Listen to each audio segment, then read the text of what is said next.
आदित्यम संस्कृत के इस क्लास में आपका स्वागत अभिनंदन है। आज हम लोग अध्ययन करेंगे जो मॉडल पेपर 2024 है उसके गद्यांश का।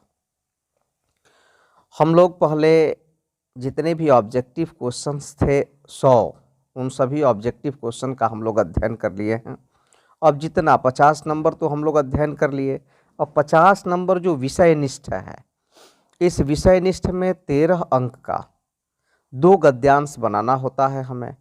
अब वही गद्यांश का हम अध्ययन करेंगे। पहला गद्यांश यहाँ लिखा हुआ है, ये 7 नंबर का है और लिखा अधोलिखित गद्यांशों को ध्यानपूर्वक पढ़कर उन पर आधारित प्रश्नों के उत्तर निर्देशानुसार दें। तो ये जो गद्यांश है 7 नंबर का होगा। पहले इस गद्यांश को बढ़िया से अध्ययन करेंगे, एक बार 2 बार पढ़ेंगे और इसी गद्यांश में जो आप अध्ययन कर रहे हैं इसमें भी इसका उत्तर भी है। जो प्रश्न है इसके नीचे जो ये प्रश्न है, इन प्रश्नों का उत्तर भी इसी गद्यांश में है। तो यहाँ लिख रहा है कि एकदा एकः काकः पिपासितः आसीत्। यहाँ लिखा एकदा यानी एक बार, एकः काकः पिपासितः आसीत्, एक कौवा प्यासा था। एक बार एक कौवा प्यासा था। सह जल पानाय इतस्ततः अभ्रमत्, वह जल पीने के लिए इधर उधर घूम रहा था। परंतु सह कुत्रापि जलम न पश्यत, परंतु उसे कहीं भी जल दिखाई नहीं दिया। अन्ते सह उद्याने एकम घटम अपश्यत, अंते यानी अंत में, सह माने उसे, उद्याने बागीचे में, एकम घटम अपश्यत एक घड़ा दिखाई दिया। अंत में उसे बागीचे में एक घड़ा दिखाई दिया। सह घटः समीपे अगच्छत, वह घड़े के पास गया। सह घटस्य, वह घड़े के समीपे यानी पास में, अगच्छत गया। तदा सह घटस्य मुखे उपाविशत, तदा मीन्स तब, वह घड़े के मुख पर बैठ गया। अपश्यत च, और देखा, क्या देखा? यत घटे तु स्वल्पम एव जलम आसीत्, देखा कि घड़े में तो थोड़ा सा ही जल था। यत घटे तु स्वल्पम, एकदम कम, जलम आसीत्, थोड़ा सा जल था। सह जलम पानाय बारंबारम प्रयत्न अकरोत्, वह जल पीने के लिए बार बार प्रयत्न किया। सह जलम पाने सफलः न अभवत्, लेकिन वह जल पीने में सफल नहीं हुआ। तथापि फिर भी, सह वह, निराशः न अभवत्, निराश नहीं हुआ। ततः सह एकम उपायम अचिंतयत, तब उसे जो है उसने एक उपाय सोचा। ततः सह एकम उपायम अचिंतयत, तब उसने एक उपाय सोचा। सह पाषाणस्य खंडानि घटे अक्षिपत, वह जो है पाषाणस्य यानी पत्थर के, खंडानि यानी टुकड़ों को, घटे अक्षिपत घड़े में डाला। वह पत्थर के टुकड़ों को घड़े में डाला। एवं घटस्य तटस्थम जलम घटस्य कंठे आगच्छत, अब ये कह रहा है कि इसके बाद, इस प्रकार से घड़े के तल में जो जल था, घटस्य कंठे आगच्छत, वह घड़े के जो है कंठ पर आ गया यानी ऊपर आ गया। सह पर्याप्तम जलम अपीबत, वह कौवा जो है पर्याप्त जल पिया। सह अति प्रसन्न अभवत, और वह बहुत प्रसन्न हुआ था।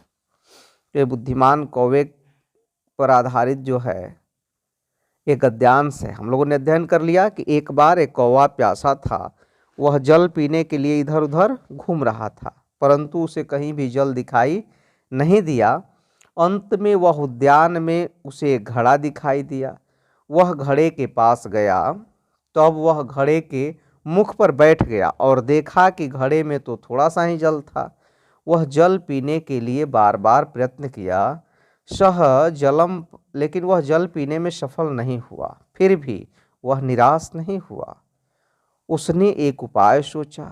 वह पत्थर के टुकड़ों को घड़े में डाला और घड़े के तल में जो जल था वह घड़े में ऊपर आ गया और वह पर्याप्त जल को पी लिया।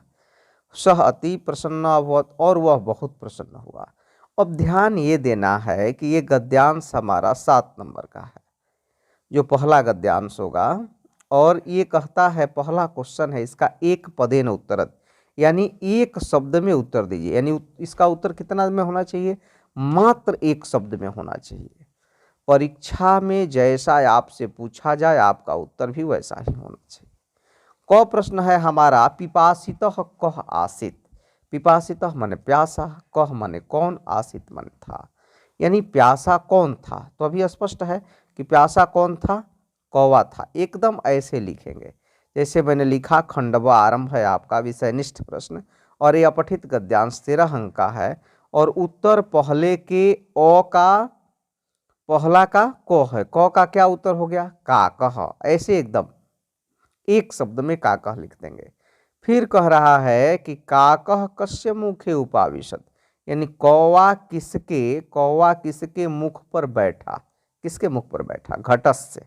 इसका सही उत्तर क्या हो जाएगा, घटस्य हो जाएगा। अब हम प्रश्न संख्या, ये एक एक नंबर का हो गया, यहाँ आप देख सकते हैं यहाँ लिखा हुआ है। ये 2 क्वेश्चन जो एक एक शब्द में आप लिखेंगे, ये एक एक अंक का है और ये 2 अंक आपको प्राप्त हो गया यदि आपने सही लिख दिया। फिर प्रश्न संख्या 2 है हमारा, पूर्ण वाक्य न उत्तरत, यानी पूरे वाक्य में उत्तर दीजिए। और यहाँ प्रश्न लिखता है कि स्वल्पम जलम दृष्टवा काकः किम अकरोत्, यानी थोड़ा सा जल देखकर, घड़े में थोड़ा सा जल देखकर कौवा क्या किया।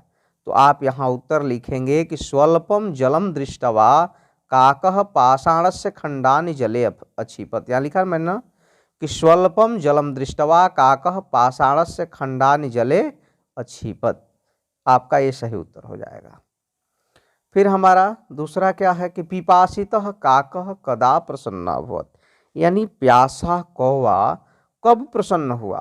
तो प्यासा कौवा कब प्रसन्न हुआ, तो पिपासितः काकः पर्याप्तम जलम पीत्वा प्रसन्न अभवत्। प्यासा कौवा जो है पर्याप्त जल पी करके प्रसन्न हुआ। अब ये 2-2 अंक का था, यहाँ लिखा 2-2 अंक का था, ऊपर 2 अंक हम लोगों को मिल गया और यहाँ 2-2 अंक हमारा मिल गया तो 4 अंक हो गया। तो 4 और 2 6 हो गया। और 1 अंक का हमारा ये तीसरा प्रश्न है और ये कहता है कि अस्य गद्यांशस्य एकम समुचितम शीर्षकम लिखत। इस गद्यांश का एक उचित शीर्षक लिखिए और यदि शीर्षक लिखेंगे तो आपको 1 नंबर मिलेगा। तो हमारा शीर्षक क्या हो जाएगा, पिपासितः काकः। ये तीसरा लिख करके और उसका उत्तर लिख देंगे। शीर्षक क्या हो जाएगा, पिपासितः काकः। इस प्रकार से हो गया। और यदि ये नहीं बना सकते तो 7 अंक का एक अथवा भी है इसके साथ जुड़ा हुआ, हम उसका भी आपको अध्ययन कराएंगे। और फिर प्रयास करते हैं कि जितना जो है आप लोगों का सहयोग हम कर पाएँ, करने का प्रयास करेंगे। गेस्ट क्वेश्चन भी हम बहुत जल्द जो है आप लोगों को देने वाले हैं। फिर अब एक क्रम चलते रहेगा। बहुत बहुत धन्यवाद, शुभकामना।